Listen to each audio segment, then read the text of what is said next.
الحمد لله رب العالمين والصلاة والسلام على سيد الأنبياء والمرسلين أما بعد فأعوذ بالله من الشيطان الرجيم بسم الله الرحمن الرحيم الصلاة والسلام عليك يا سيدي يا رسول الله وعلى آلك وصحبك يا سيدي يا حبيب الله. فرمان آخری نبی صلی اللہ تعالی علیہ وبارک وسلم ہے، تم جہاں بھی ہو مجھ پر درود پاک پڑھو کہ تمہارا درود پاک پڑھنا مجھ تک پہنچتا ہے.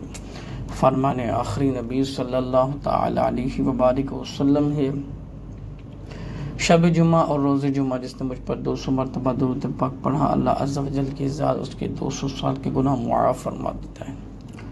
فرمان آخری نبی صلی اللہ تعالی علیہ وبارک وسلم ہے، جس نے مجھ پر 10 مرتبہ درود پاک پڑھا، اللہ عز و جل کی ذات اس پر 100 رحمتیں نازل فرماتا ہے. تو آئیں مل کر انشاءاللہ عز و جل درود پاک کی فضیلت سننے کے بعد شوق و محبت کے ساتھ کریم آقا صلی اللہ تعالی علیہ وبارک وسلم کی ذات اقدس پر درود پاک اور درود و سلام کا نذرانہ پیش کرنے کی نیت کر دیتے ہیں. جمعرات کا دن ہے، بڑی مراد کا دن ہے، ماہ ربیع الاول کی پہلی جمعرات ہے. تو آئیں انشاءاللہ تعالی مل کر اللہ عز و جل کی لاڈلی تسبیح اور کچھ ذکر کرنے کی سعادت حاصل کرتے ہیں. اللہ تعالی دلوں کے حال جانتا ہے کہ کس کو کیا چیز کی ضرورت ہے دنیا میں، اور یقین جانیے کہ جب انسان کو جس چیز کی حاجت ہوتی ہے اس کو اللہ کے حکم سے وقت پر مل جاتی ہے. سب سے بڑی جو نعمت ہے وہ ایمان ہے. اللہ تعالی ہماری ایمان کی حفاظت فرمائے.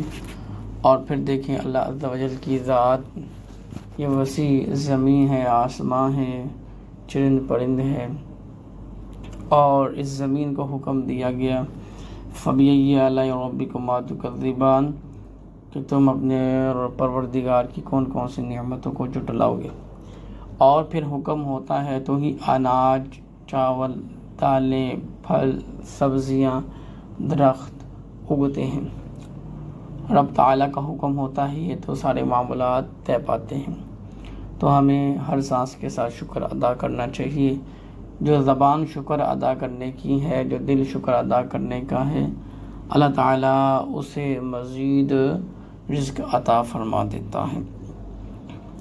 کریم آقا صلی اللہ تعالیٰ علیہ وآلہ وسلم کا فرمان ہے، یہ سورہ جو پڑھ لے گا انشاءاللہ تعالیٰ کبھی اس پہ فاقہ نہیں آئے گا. حضور کا فرمان ہے، جب حضور نے فرما دیا ہے کہ اس کو روزانہ پڑھا کرو، پڑھ کے سویا کرو، تمہارے گھر میں، تمہاری زندگیوں میں کبھی فاقہ نہیں آئے گا.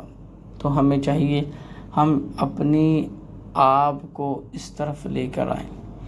سورہ واقعہ پارہ نمبر 27 سورہ رحمان کے بعد والی صورت ہے، 3 رکوع ہیں. یقین مانے اگر آپ کو نہیں آتی تو آپ شروع کر لیں، انشاءاللہ 1 مہینے کے اندر اندر آپ کو ویسے ہی یاد ہو جائے گی. چند کلمات پڑھانے کی سعادت حاصل کروں گا. بسم اللہ الرحمن الرحیم. آپ بھی اللہ تعالیٰ کی رضا کے لیے سنیے گا. اذا وقعت الواقعہ لیس لوقعتها کاذبۃ خافضۃ رافعۃ اذا رجت الارض رجا وبست الجبال بسا فکانت هباء منبثا. 3 رکوع ہیں. اگر میں اور آپ اس کو سونے سے پہلے پڑھنے میں کامیاب ہو جائیں تو حضور علیہ السلام کے فرمان پر لبیک کہتے ہوئے تو کبھی ہماری زندگیوں میں فاقہ نہیں آئے گا.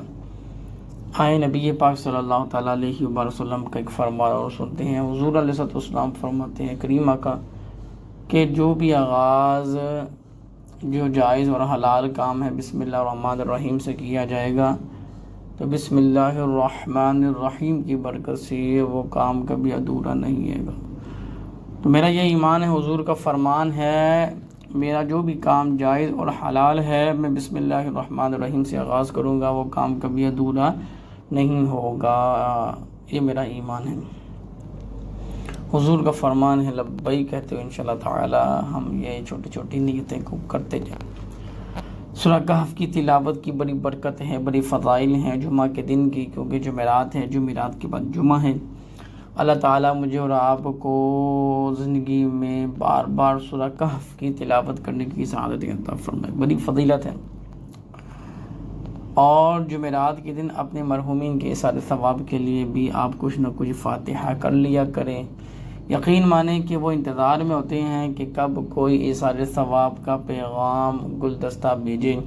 تو ہمیں چاہیے کہ جب تک ہم دنیا میں حیات ہیں کم از کم یہ تو کر سکتے ہیں، اور جن کے والدین حیات ان کے لیے دعائیں ہیں، اور جن کے وفات پا گئے ہیں اپنے والدین کے لیے صالح ثواب ضرور کیا کریں۔ حکم ہے کہ جو اپنے والدین کی دعا کرنا چھوڑ دیتا ہے اللہ تعالیٰ اس کا رزق اس کے مطابق جتنی اس کو ضرورت ہوتی ہے اس تک پہنچ جاتا ہے۔ اگر ہم چاہتے ہیں کہ خوشحالی آئے اور اللہ تعالیٰ وسیع رزق دے جس میں سے ہم اللہ کی راہ میں خرچ کریں، تو اپنے والدین کے ایصال ثواب کے لیے حیات ہیں تو تبھی ان کے لیے دعائیں لازم کیا کریں۔ قرآن کی برکتیں ہیں، اس کو پڑھنا، اس کو دیکھنا، وضو کر کے اس کو چھونا، اس کی بڑی فضائل اور بڑی برکات ہیں۔ 5 نمازیں فرض ہیں۔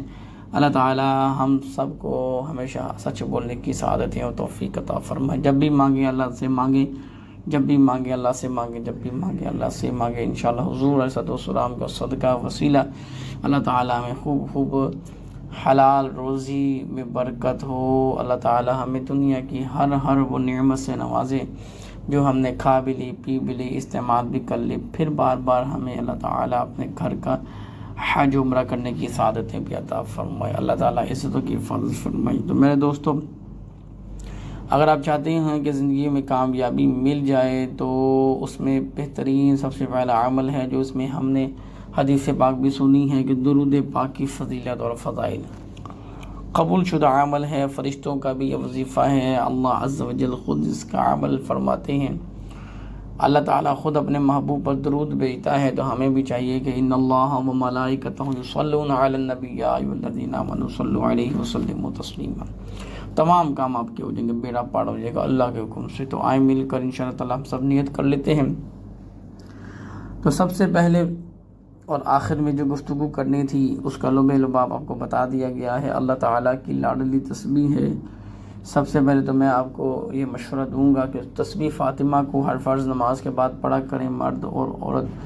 1 مرتبہ سورہ کوثر پڑھا کریں انشاءاللہ تعالیٰ، 1 مرتبہ سورہ آیت الکرسی پڑھا کریں، اس کی فضائل اور برکات آپ کو حاصل ہوں گے۔ اللہ عز و جل کے نام کی تسبیحات کو یا رحمان یا رحیم کو 33 بار پڑھ لیجئے، یا باسط یا فتاح کو 33 بار پڑھ لیں۔ اپنے دوست احباب کو بھی بتا دیا کریں، ذکر کریں گے آپ کو بھی اس کا ثواب ملے گا، اور دل کو حال اللہ جانتا ہے انشاءاللہ تعالیٰ۔ اللہ تعالیٰ بے حساب بخشش فرمانے والا، بے حساب رزق دینے والا ہے، بے حساب بخشنے والا ہے۔ تو آئیں ہم سب مل کر انشاءاللہ تعالیٰ نیت کر لیتے ہیں، جو گفتگو سنی اللہ تعالیٰ ہم سب کو اس پر عمل کرنے کی توفیق عطا فرمائے۔ جہاں رہیں خوش رہیں، آباد رہیں، اللہ تعالیٰ آپ کو اپنے حفظ و ایمان میں رکھے۔ وما علینا الا البلاغ المبین۔